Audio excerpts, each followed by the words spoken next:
느헤미야의 신앙은 조국의 부흥을 이끌어내고자 애쓴 총독의 행동으로 나타나죠. 그죠?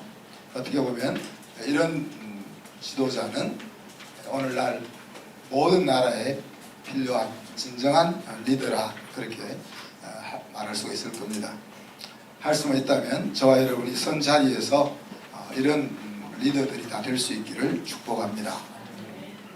아울러 우리가 좀 부족하다면 우리에게 맡겨진 자녀들을 느헤미야와 같은 리더로 세우는 그 일에 우리 교회가 헌신하고 여러분이 헌신할 수 있기를 소망합니다. 인생에 계속 찾아오는 풍랑, 느헤미야는 그 풍랑을 빨리 가게 하는 바람으로 사용하고 있다 하는 것을 우리가 계속 살펴보고 있습니다. 그런데 오늘은 그 자신이 위험에 빠지게 되는 그런 풍랑을 어떻게 극복하느냐 하는 이야기입니다. 성벽 재건의 소식이 원수들에게까지 들려집니다. 이 성벽 재건이 이렇게 빠르게 진행되는 것은 백성들의 헌신뿐만이 아니라 원수들의 그 풍랑 일으키는 일 때문에 이렇게 급속하게 진행되었던 것이죠. 그러나 아직은 문짝을 달지 않은 상태였다, 그렇게 느헤미야는 소개합니다. 완성은 되지 않았다는 이야기죠. 이 상황에서 더욱 거센 풍랑이 몰아치는데 바로 느헤미야를 직접 겨냥한 풍랑입니다.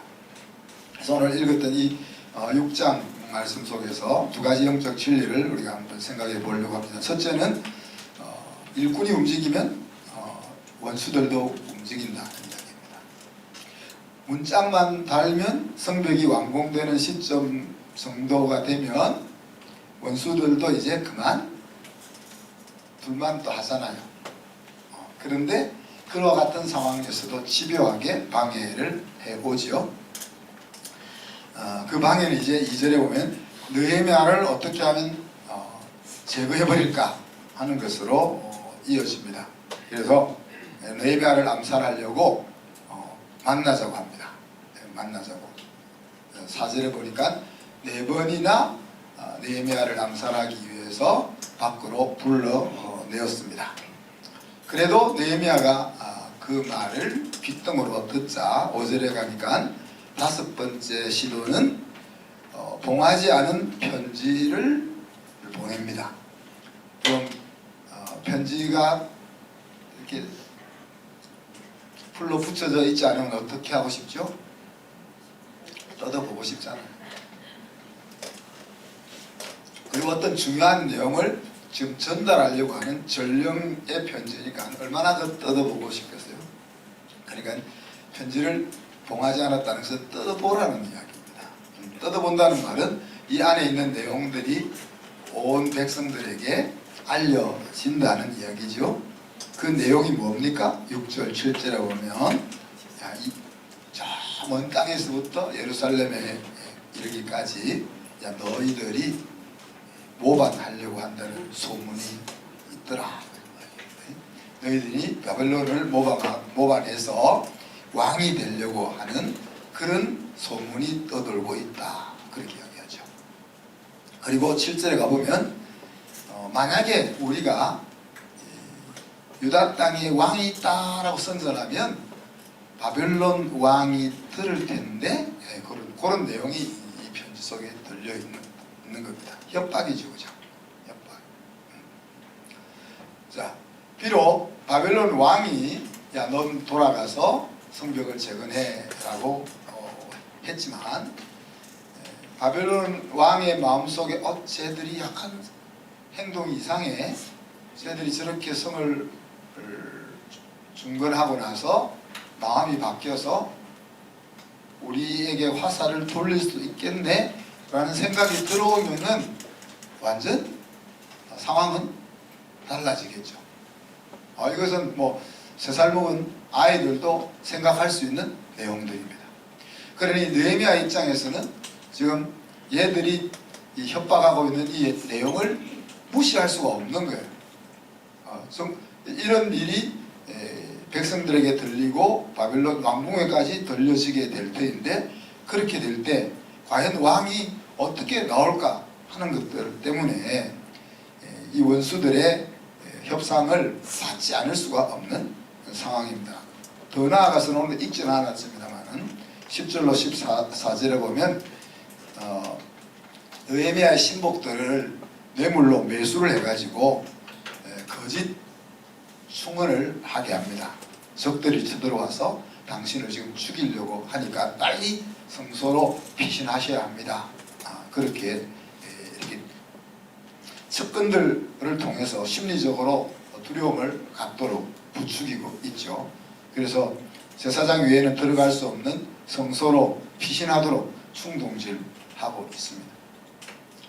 그렇지만 이런 이제 내외적으로 여러 각도에서 느헤미야를 공격하고 하려고 하는 이 풍랑의 결과는 오늘 말씀해 보니까 50일 만에 성벽을 재건하는 공사가 완수되게 만들었다.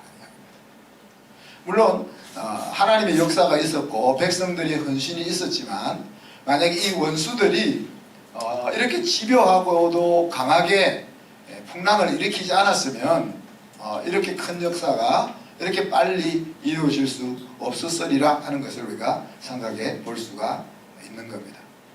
그래서 이 일이 완성되었을 때에 방해하던 원수들과 주변 나라 백성들이 두려워하게 되고 낙담했다, 그렇게 이야기합니다. 왜? 이 일은 사람이 한 일이 아니라 하나님이 이루신 일이구나 하는 것을 원수들과 주변 나라들이 깨달았다는 이야기입니다. 근데 여기에서 끝나지 않습니다. 오늘 17절 19절은 도비아라는 원수가 또다시 작전을 펴죠. 유다 귀족들과 친분을 맺습니다. 그래서 결혼관계를 맺어가지고 자기 편으로 규합을 해서 이 귀족들로 하여금 느헤미야에게 도비아를 계속 좋게 보아달라고 이렇게 옆에서 뭐라고 합니까? 말을 자꾸 집어넣게 만드는 거죠. 그리고 도비아는 또 다른 편에서 느헤미야를 두렵게 하기 위해서 편지를 계속 보냅니다. 이 일이 성벽 재건을 완공한 후에도 계속되고 있다는 이야기입니다. 자, 성벽을 재건하기 하는 목적이 무엇이라고 했죠, 여러분? 성벽 재건 자체가 목적이 아니라 여호와 신앙을 회복시키는 데 목적이 있었고, 여호와 신앙을 회복시켜서 이스라엘 민족의 부흥을 일으키는데 이 성벽 재건의 목표가 있는 겁니다. 아마 이 돌을 나르고 성벽을 재건하는 사람 중에 이 목적도 모르고 그냥 열심히 돌만 날란 사람들도 있을 거예요. 아마 대부분이 안 그랬겠어요. 그러나 이 원수들은 어때요? 얘들이 지금 성벽 짓는 것은 끝이 아니라는 걸 원수들은 알고 있는 거죠. 이미 성벽을 재건했다면은 이제 성벽 재건은 끝났지만 그들이 의도했던 그 목적지까지는 가지 못하도록 작전을 계속 쓴다는 이야기입니다. 사단이 우리를 하나님을 대적하는 방법이 뭡니까? 하나님의 사랑의 대상인 우리들이 하나님 앞으로 나아오지 못하게 하는 것이 1차 전략이잖아요. 그래서 그냥 하나님 없이 그냥 세상에서 자기 소견에 오른 대로 그렇게 살다가 망하게 하는 것이 사단의 전략입니다. 자, 그런데 우리가 하나님 앞으로 나왔어요. 이제 하나님을 믿게 됐어요. 그럼 그 전략은 이제 먹혀들지 않습니다. 그러면 끝나는 건가요? 그 다음 사단의 전략이고, 이미 그래서 믿는 자라도 삼키려고 한다는 표현을 쓰죠. 그죠? 우는 사자처럼. 다르게 이야기하면 이미 하나님을 믿는 하나님의 생명을 우리가 가지게 되었으면은 그 생명을 빼앗을 수는 없으니까 두 번째 전략은 뭡니까? 무기력한 그리스도인으로 살게 만드는 겁니다. 하나님이 우리에게 예수 그리스도의 생명을 통하여 풍성하고도 능력 있는 삶을 살 수 있는 자원들을 다 주셨는데 우리가 그 자원을 사용하지 않고 여전히 내 힘과 내 경륜을 따라 살아감으로써 무기력한 그리스도인으로 살게 하는 전략을 쓰는 거죠. 그리고 대부분의 그리스도인들이 그 전략에 걸려서 그렇게 살고 있는 거예요. 오늘 도비아를 위시한 이 원수들이 이미 성벽이 재건되었음에도 불구하고 성문이 달리기 전에도 집요하게 공격을 할 뿐 아니라 성문까지 다 달려서 성벽이 완공되었음에도 불구하고 계속해서 느헤미야와 백성들을 무너뜨리려고 하는 작전을 계속하고 있다는 이야기입니다. 자, 느헤미야에게 찾아온 풍랑의 원인은 뭡니까? 자기 자신이 자초한 거죠. 왜? 하나님께서 주시는 그 마음을 가지고 성벽을 재건해서 우리 백성들이 하나님 신앙을 회복하고 영적인 부흥과 정치 경제적인 부흥을 이룩하게 해야 되겠다 하는 마음을 얘가 받아서 깊은 소망으로 받았기 때문에 이런 풍랑이 일어난 거 아닙니까? 그냥 바벨론에서 술관원장으로 그냥 편안하게 주어진 삶을 살았더라면 이런 풍랑은 일어나지 않았을 겁니다. 그죠?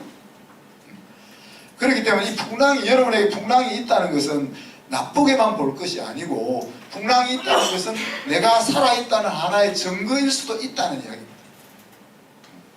오늘 느헤미야가 뭔가 하나님의 백성들을 일으키려고 하는 놀라운 계획을 세웠기 때문에 풍랑이 일었던 것처럼 우리가 하나님 앞에 뭔가 하나님이 기뻐하는 삶으로 발걸음을 내디디려고 할 때 어려움이 찾아온다는 이야기입니다.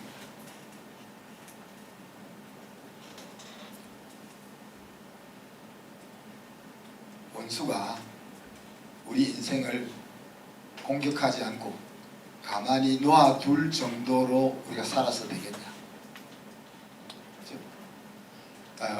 오늘날 교회가 믿지 않는 사람들로부터 욕을 많이 먹고 있는 게 두 가지 측면이 있죠. 하나는 예수 믿는 사람이 정말 제대로 된 신앙으로 살지 못해서 욕먹는 것이 하나가 있고, 또 하나는 그래도 안 믿는 사람조차도 기독교 예수 믿는 사람에 대한 기대가 있기 때문에 욕을 한다는 이야기죠. 이제 어느 시점이 되면 욕도 안 할 시점이 올 겁니다.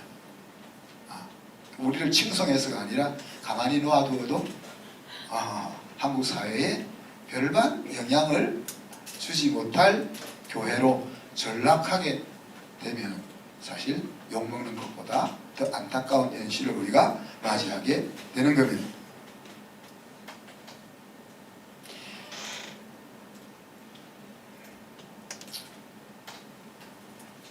이제 우리의 마음속에는 어려움을 겪기보다는 그냥 어려움 없이 편안하게 살고 싶은 마음이 누구에게나 다 있는 거죠. 그런데 편안하게 살면서 하나님이 기뻐하는 길로 갈 수 있으면 얼마나 좋겠습니까? 그냥 저나 여러분이나 그냥 큰 우여곡절을 안 겪고 싶으면 평탄할 때 하나님이 기뻐하는 길로 발걸음을 막 내디디고 헤집고 다니는 거예요. 근데 그게 안 되니까 우리 인생에는 풍랑이 올 수밖에 없다 하는 이야기죠.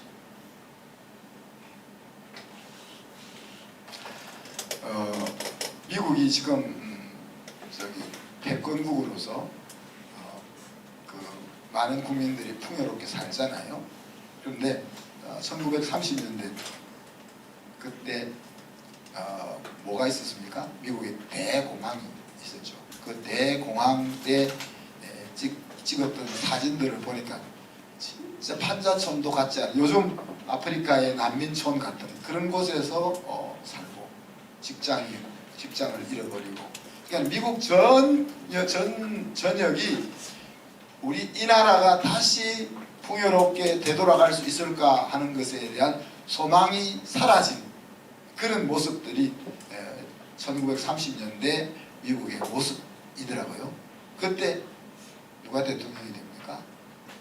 루즈벨트가 대통령이 됩니다. 루즈벨트가 1993년 취임식할 때 연설문 중에 제가 잘 알려져 있는 연설문 하나 인용할게요. The only thing we have to fear is fear itself. 우리가 정말로 두려워야 할 것은 두려움 그 자체입니다. 온 국민이 우리가 이제 다시 풍요로운 나라로 재건될 수 있을까에 대한 두려움으로 가득 차 있을 때 이 백성들에게 희망을 불어넣는 메시지를 던지는 거예요. 루즈벨트와 비슷한, 그 당시에 루즈벨트와 비슷한 국면에 처한 또 세계적인 지도자가 하나 있으면 누군지 아시겠습니까? 히틀러. 그 당시 독일도 1차 대전의 전쟁 당사국이었기 때문에 유럽 나라의 그 전쟁 배상금을 물려줌으로 인해 가지고 나라가 극히 가난에 처해서 온 국민이 위기 속에 빠져 있는, 미국과 독일이 같은 시대 상황에서의 그런 같은 시대 상황 속에 그 위기 국면을 타고 일어난 두 지도자가 미국의 루즈벨트고 독일은 히틀러인 겁니다. 그런데 똑같은 두 위기를 기회로 삼아서 나라의 뭐랄까요, 힘을 가진 이 두 지도자의 결말은 너무 다르잖아요.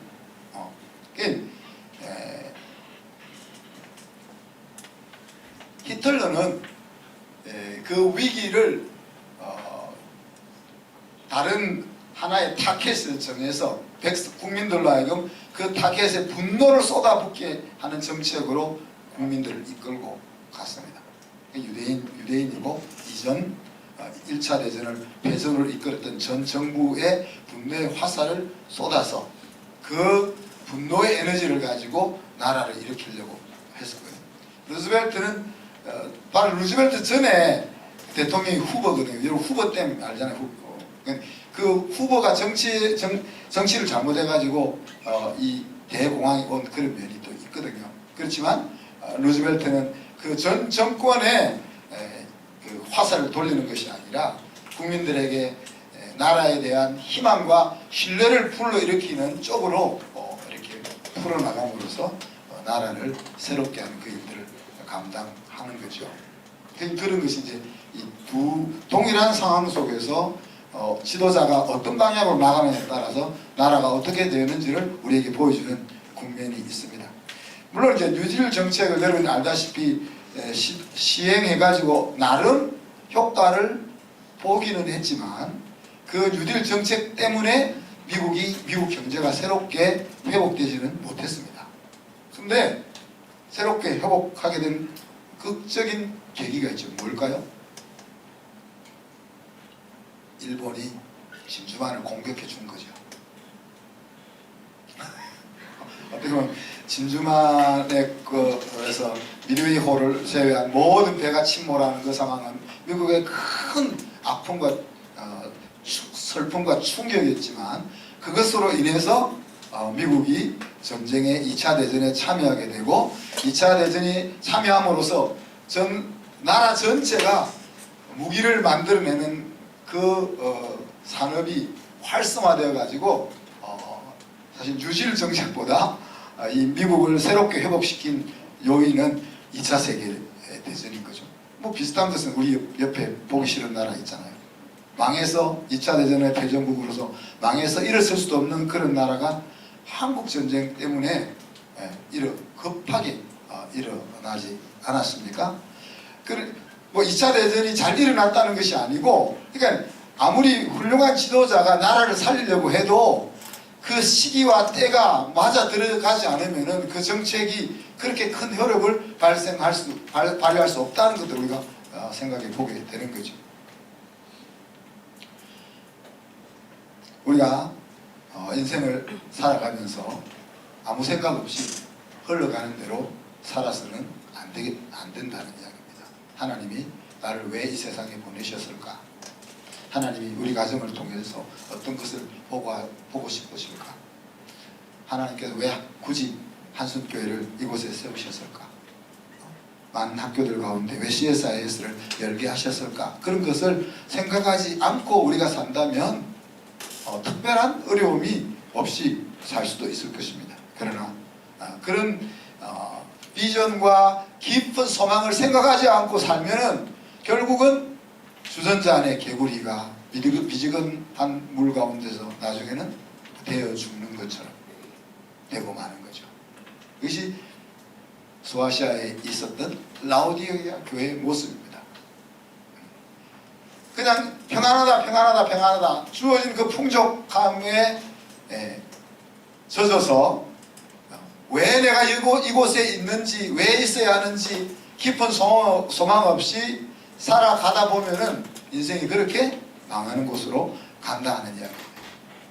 사랑하는 성도 여러분, 우리 인생은 풍랑이 있을 수밖에 없다 했습니다. 우리가 풍랑이 없어도 될 정도로 그렇게 완벽하게 하나님 사람으로 살아가기가 불가능하죠. 그렇기 때문에 모든 인생은 풍랑이 찾아옵니다. 그러나 풍랑이 찾아올 때 우리가 두려워할 것이 아니라 어떻게 이 풍랑을 파도로 바꾸어 탈 거냐 하는 그것을 생각하고 기도해야 합니다. 여러분의 삶 속에 지금 풍랑이 찾아왔다면 이것을 그냥 지나치지 않는 건 억울한 일입니다. 왜? 이것은 정말 하나님 보내신 파도인데 이 파도를 그냥 잠잠하게 보내버리는 건 너무나 억울한 일이에요. 왜? 풍랑으로 인해서 고생은 진땀하고 그냥 지나가 버려서는 안 된다는 얘기예요. 어떤 일이 있어도 이 풍랑을 파도로 바꾸어서 내 인생을 빛나게 만드는 그런 도구로 써야 되겠다 하는 생각들을 가지고 우리 하나님 앞에 기도해야 된다는 얘기예요. 여러분, 우리가 이해할 수 없는 사건들을 생각하면 왜 하나님이 이 이해할 수 없는 풍랑을 내 인생 가운데 주셨을까? 이것이 어떻게 파도가 될 수 있는가? 이거를 고민하고 기도해야 된다는 이야기예요. 1년이 되든 10년이 되든 그 문제가 해결될 때까지 하나님이 애매하게 우리를 괴롭히고 힘들게 하실 분이 아니니까. 오늘 6장에서 생각해 볼 두 번째 영적 진리는 영적 싸움을 할 때 우리가 피곤하지 않아야겠다 하는 이야기입니다. 나폴레옹이 사용하던 사전에는 우리 사전과 다른 부분이 있었는데 단어가 하나 빠져있죠. 그죠? 화이트로 지웠는데 무슨 단어를 지웠습니까? impossible, 불가능이라는 단어를 지웠습니다. 느헤미야의 마음에도 없는 단어가 하나 있습니다. 뭡니까? 스톱이라는 단어가 없습니다. 느헤미야의 인생 속에 스톱이라는 단어가 없습니다. 만나자고 네 번이라고 할 때 거절하잖아요. 자, 아까 얘기했지만은 이 원수들이 제안하는 제안은 거절할 수 있는 제안이 아니에요. 우리 인간적인 이성을 가지고 판단하자면 그냥 무시했다가는 지금 계획 자체가 송두리째 날아갈 수 있는 그런 제안입니다. 그럼에도 불구하고 그가 그 제안을 거절하고 나는 계속해서 이 사명을 멈춤 없이 가야 되겠다 라고 이야기하잖아요. 어떻게 그럴 수 있었을까? 오늘 설교의 제목 9절 하반절에 보면 이제 내 손을 힘있게 하옵소서 라고 느헤미야가 기도합니다. 그 말은 뭡니까? 그의 마음속에는 살아서 일하고 계신 하나님이 자리하고 있습니다. 그리고 그 하나님 앞에 도움을 구하는 기도를 드릴 수 있는 거죠. 14절에 보면 그 하나님 앞에 뭐라고 이야기합니까? 하나님, 쟤들이 지금 하고 있는 저 소행을 기억하십시오. 그렇게 이야기합니다. 기억하시면 그냥 두겠어요. 그죠? 그러니까 우리가 관념의 대상 속의 하나님이 아니고 예배의 순서 가운데 드리는 기도가 아니고 밥을 먹기 전에 드리는 기도가 아니고 내가 외치는 것을 들으시고 그 들으신 것을 즉시 행동에 옮기시는 그런 하나님이 느헤미야의 마음속에 자리하고 있기 때문에 스톱이라는 단어가 그의 마음속에는 없는 겁니다. 물론 이 스톱을 안 하는 것이 고집일 수 있는 거죠. 우리 집사람이 이제 자기들끼리 우리 쟤 말고 우리는 1대5로 살잖아요. 우리 집에는 자기들끼리 이야기, 아빠는 우기는 것이 있다. 자기들 그렇게. 저는 이해하지 못하니까 내가 우긴다고 하지. 제가 그렇게 이야기하지만 우리 집사람과 아이들은 아빠도 우기는 것이 있어. 그래 우긴다고 생각하겠죠. 자기들 이해가 안 되니까.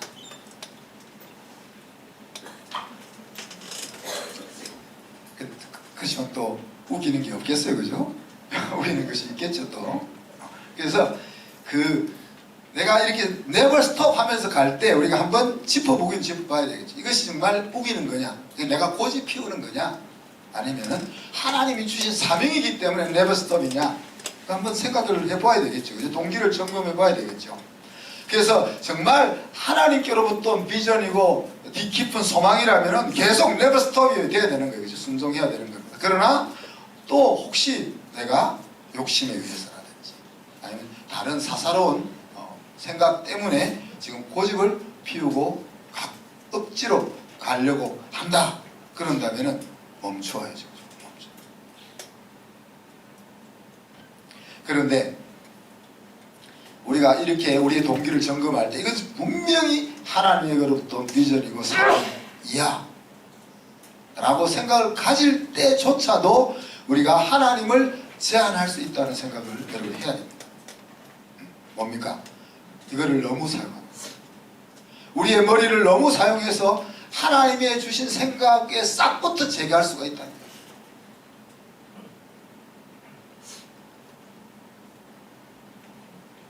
여러분 우리가 암 일기 정도면은 여러분 기도하죠. 그죠? 수술하면서 기도하죠. 사기쯤 되면 어때요?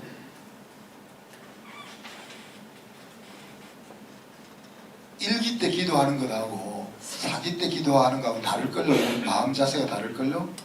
일기 때는 진짜 하나님 낫게 주세요라는 마음으로 가지고 부탁을 한다면 사기쯤 되면 어쩔 수 없으니까 그래도 기도해 달라고 하는 쪽으로 갈걸요. 뭡니까? 우리의 기도의 제목조차도 여기서 계산을 하고 한다는 이야기예요. 사실 이 계산은 필요하죠. 하나님 계산이 필요하기 때문에 우리에게 이성을 주시고 지능을 주시잖아요. 그죠?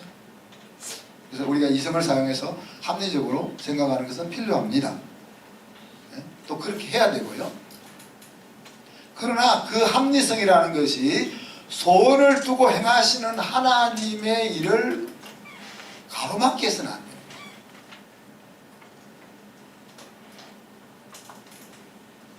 비전이라는 것은 본래 현실성과는 거리가 있는 겁니다. 그러니 비전인 거죠. 이때 가능성과 안전성이라는 잣대로만 이 비전을 청량한다면 하나님의 하실 일은 없습니다. 지금 우리가 무모하게 어떤 생각이 들면 무조건 해야 된다 이 말이 아닙니다. 지금. 그런데 이때 우리가 무모하지 않으면서도 하나님의 소리를 제한하지 않을 수 있는 방법은 뭐겠습니까? 무모하게 달려들어서는 안 되고 그렇다고 하나님의 일을 제한해서도 안 되는데 이 두 가지 이율배반적인 무모하지 않으면서도 하나님의 역사를 제한하지 않게 할 수 있는 길이 무엇이겠습니까? 그것은 기도하는 거예요.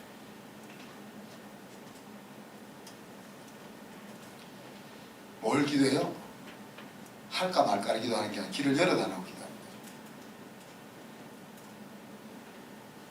열어주면 뭐예요? 가고 안 열어주면 기다리는 거예요. 이제 제가 뭘 하자고 이렇게 기도하자 그러면 여러분 이제 겁 안 내도 되겠죠? 제가 뭘 말하면 제 주변 사람들 목사님이 막 금방 움직일 것 같아가지고 불꽃 같은 눈동자로 자꾸 저를 쏘아보는데 저도 그렇게 무모하지는 않습니다.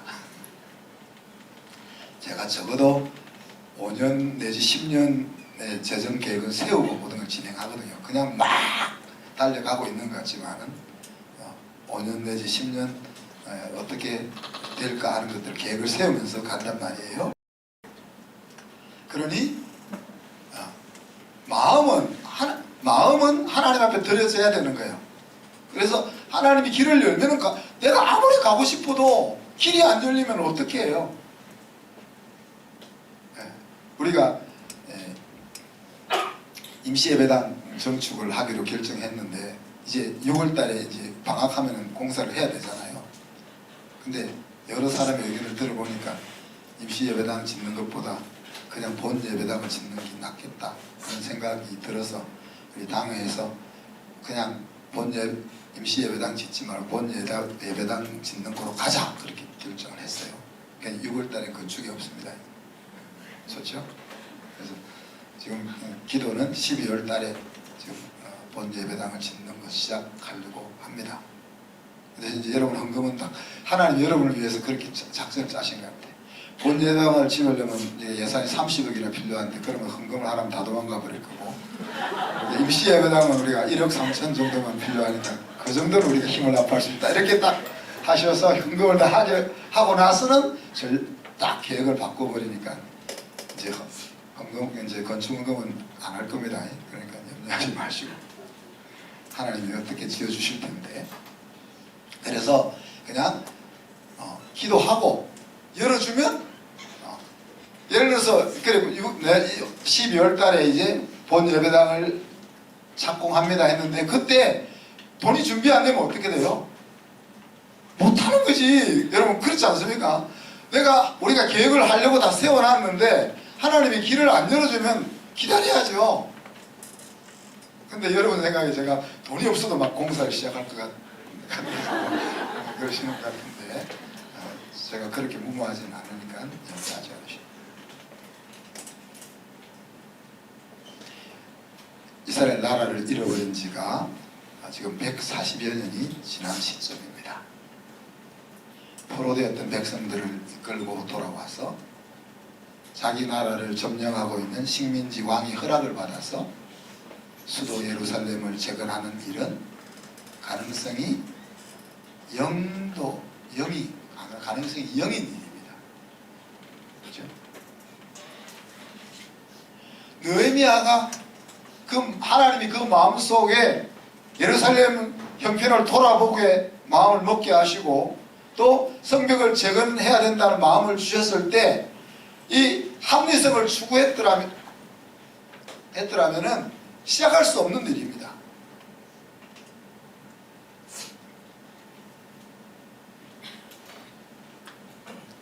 그뿐입니까? 시작한 뒤에도 우리가 지금까지 살펴본 것만 해도 계속해서 풍랑이 몰아치고 있지 않습니까? 그렇게 그런 과정 속에서도 느헤미야의 마음은 시들지 않고 계속 자기에게 주어진 사명을 향하여 걸음을 내딛고 있더라는 이야기. 왜요? 하나님께서 마음의 소원을 주셔서 시작한 일이고 하나님이 이 일을 위해서 먼저 기도하게 하셨던 일이고 하나님이 기도하니까 기도 응답으로 바벨론 왕을 움직였던 일이고 또 중간중간 일어나는 일마다 무릎 꿇고 하나님 앞에 아랬던 일이기 때문에 그가 never stop 할 수 있는 거죠. 앞서 말씀드렸던 것처럼 성문이 다 달린 완공된 시점에서도 원수들은 계속 공격해 옵니다. 그죠?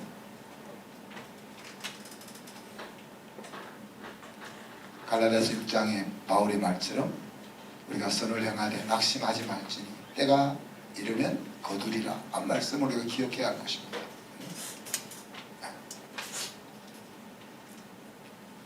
힘에 부치는 일을, 의로운 일을, 보람 있는 일을 발을 뛰어 걸어가다가 보면 지칠 만한 일들이 많이 일어나겠지만 그때 풀이 죽듯이 시들어버리면 안 되는 겁니다. 오늘 말씀의 엑시티킷은 여러분의 사전에서 어떤 단어를 지울 것이냐. 지울 단어 없으세요? 저는요 지우고 싶은 단어가 3개 있어요. 3개. 스탑이고 스탑이고 지우고 싶고 그 다음에 안 돼 라는 단어 없애우시고 또 상처라는 단어 없애우십니다. 왜? 예수 안에 들어왔으니까. 내가 옛날에는 상처가 있었지. 그러나 예수 안에 들어왔으니까 이제 상처는 뭐가 되는 거예요? 패션이 되는 거예요. 상처는 뭐가 되는 거예요? 에너지가 되는 거예요. 안 되는 뭐가 되는 거예요? 주님이 하시는 거가 되는 거예요. 여러분은 어떤 단어를 지우고 싶으세요?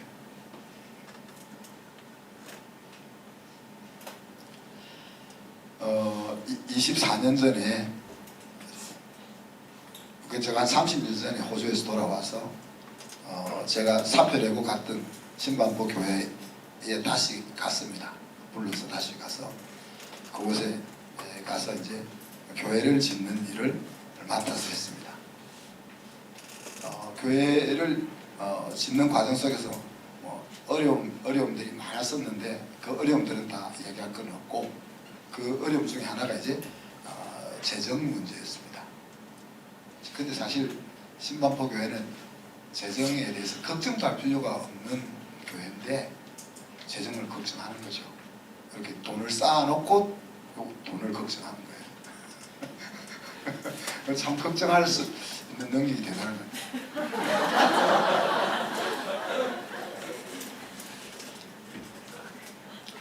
그래서 헌금을 딱 했을 때 13억이 헌금이 됐어요. 그리고 작정을 딱 하니까 이제 40억 작정이 됐어요. 24년 전입니다. 그리고 그때 공사비가 70억 공사했어요. 땅은 우리 교회 지금 교회 한 6분의 1밖에 안 되는데 예배당은 1,100명이 들어가는 예배당을 지어야 되고 뭐 교육관까지 다 지어야 되니까 그러다가 그 교회 옆에가 바로 한강이잖아요. 한강 밑으로 파면 어떻게 돼요? 한 2m만 내려가면 물이 계속 나와요. 한강 수위니까. 그러니까 이제 지하로 들어갈 수밖에 없고 지상으로 올라갈 수밖에 없는. 그래서 지하 21m까지 내려갔습니다. 그리고 지상으로 6층까지 올라갔죠. 그러니 이제 공사비가 많이 드는 공사죠. 그래서 그 당시 제가 이제 그 건축 재정과 또 건축 전체를 맡아서 진행했기 때문에 당시 오예배 설교 중에 한 부분을 제가 말씀드릴게요. 지금까지 절반 이상이 동참했습니다. 무슨 말인가 하면 이 건축 헌금에 성도들의 절반이 동참해서 40억이 됐다는 말이에요. 어떤 사람은 힘에 지나도록 동참했습니다. 그 강남 부자들이 사는 동네지만 본래 그 교회 모체는 후암동 달동네거든요. 달동네에서 일로 이사 왔으니까 옛날 권사님들 이런 분들은 가난하세요. 그러니까 정말 그분들은 힘을 다해서 헌금을 한 거죠. 어떤 사람은 마음 먹고 기도하고 있습니다. 돈이 없는 사람 중에는 내가 건축을 헌금을 내가 보태고 싶어. 그래서 하나님 돈을 주시면 내가 헌금하겠습니다. 이렇게 이제 기도하고 있는 사람이 있는 거예요. 그리고 또 저도 또 내면처럼 어떤 사람은 내일 아니라고 생각하고도 있습니다. 진짜 그런 사람이 있으니까요. 그래서 제가 하나님이 주신 한 가지 제안을 합니다. 30%를 더 낼 수 있도록 우리가 기도를 시작합시다. 그래서 지금 판단하지 말고 기도를 시작합시다. 사업을 위해서, 가정을 위해서, 자녀를 위해서, 건강을 위해서 구체적으로 기도합시다. 그래서 하나님이 주시면 주신 것을 가지고 드립시다. 어떻게 됐겠어요?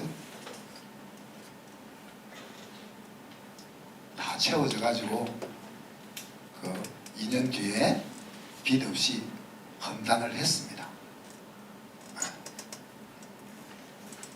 30억이 모자라는 그 상황에서 슬로건을 바꿨죠. 처음에 이제 건축을 시작할 때 슬로건은 마음의 성전을 짓자 하는 슬로건을 제가 걸었습니다.